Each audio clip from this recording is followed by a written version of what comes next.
देखिए बच्चों, अब करते हैं इस पर रिसर्च शुरू। ये कौन से सूत्र हैं? ये क्या है? द्विघात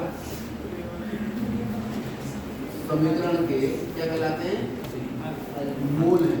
हल को मूल भी कहते हैं। हल को क्या कहते हैं? मूल।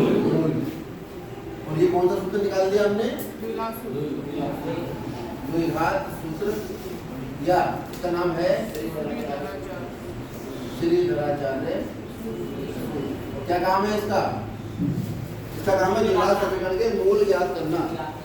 तो द्विघात समीकरण के मूल ज्ञात करने के लिए सीधे हम श्रीधराचार्य का सूत्र का प्रयोग करते हैं। एबीसी का मान हमें पता होगा, सीधे सूत्र लगाएंगे और हमारे पास डायरेक्ट निकल कर आ जाएगा समीकरण के मूल, बिना किसी टेंशन। क्योंकि कुछ समीकरण है ऐसे, जैसे हमने आपको ये समीकरण दे दिया, x² + 2x + 3 = 2। अब 3 के ऐसे टुकड़े जो जुड़ के 2 आ जाए, बताओ आ जाए?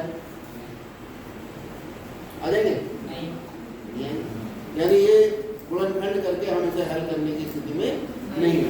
तब ये सूत्र है जब हमारे सामने ऐसे सवाल आने लगे जिनके हम गुणनखंड मध्य पद को प्रभावित करके भी नहीं कर पा रहे थे, पूर्ववर्ग बना के भी हमें दिक्कत आ रही थी थोड़ी सी, ठीक है? तो फिर हमारे सामने ये वाला सूत्र आगे बढ़ते हैं। इसको मैं अभी हल करूँगा। द्विघात सूत्र, द्विघात समीकरण। कौन सी द्विघात समीकरण? ax² + bx + c = 0 के क्या ज्ञात करना है? मूल ज्ञात करने हेतु द्विघात सूत्र या श्रीधराचार्य सूत्र। क्या है वो श्रीधराचार्य सूत्र? x = -b + वर्गमूल d बटा 2। आप कहोगे ये d क्या आ गया? जहाँ d का जो मान है वो है b² - 4ac। क्यों लिखे इतना बड़ा b²? अब सूत्र में छोटा करते हैं, ठीक है? वर्गमूल के अंदर जो राशि लिखी थी b² - 4ac, उसे क्या मान लिया हमने? d। और इस d को हम कहते हैं विविक्तता।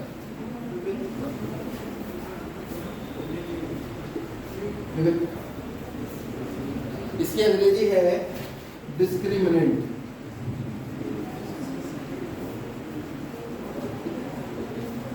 ये जो डिस्क्रिमिनेंट है ये अंतर पैदा करता है, ठीक? और इसको डिस्क्रिमिनेंट डी से शुरू हो रहा है, इसलिए इसका नाम रखा गया डी, और इसे कहते हैं b² - 4ac। ये जो b² - 4ac ये बहुत बड़ा रोल प्ले। इसको समझने के लिए आपको पहले एक सूत्र समझना पड़ेगा। x² - 1 = 0। कैसे हल करेंगे? x² = वर्गमूल 1 ± x = ±1, ठीक? अगर बेसिकली इसे हल करते तो ऐसे तो करते हैं, x² - 1² = 0, x - 1 × x + 1 = 0, x - 1 = 0 और x + 1 = 0, x = 1 और x = कोई दिक्कत? ऐसे ही इसी तरह से अगर समीकरण ये होती है x² + 1 = 0,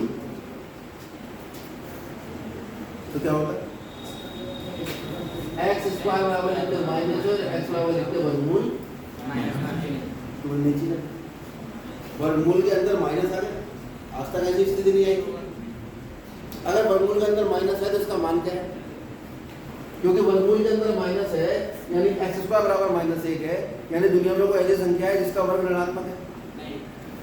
और ऐसी कोई संख्या दुनिया में वास्तविक तो होती है, ठीक है? x अगर धनात्मक है तो उसका वर्ग धनात्मक आएगा, और ऋणात्मक है तो भी उसका वर्ग ऋणात्मक। तो किसी वास्तविक संख्या का वर्ग होता ही नहीं।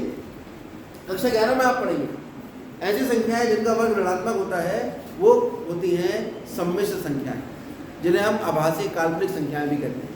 लेकिन हमारा हाई स्कूल का सिलेबस अभी इसको अलाउ नहीं कर रहा। हमारा हाई स्कूल का सिलेबस केवल वास्तविक संख्याओं में बात करेगा, उसके अलावा किसी संख्याओं में बात नहीं। इसका मतलब दुनिया में ऐसी कोई वास्तविक संख्या होगी ही नहीं, ठीक है, जिसका मान वर्गमूल में क्या आ जाए?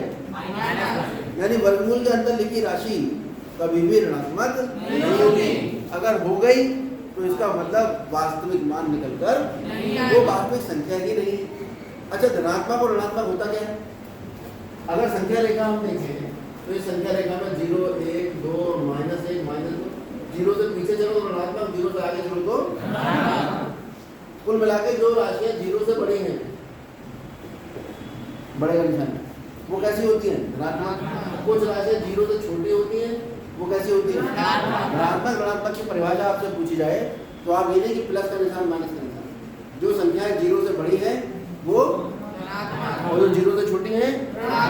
और ये है कौवे की चोंच, जिधर खुली है वो बड़ा, जिधर बंद है बात समझ आ रही है। देख चलिए घंटा लग गया।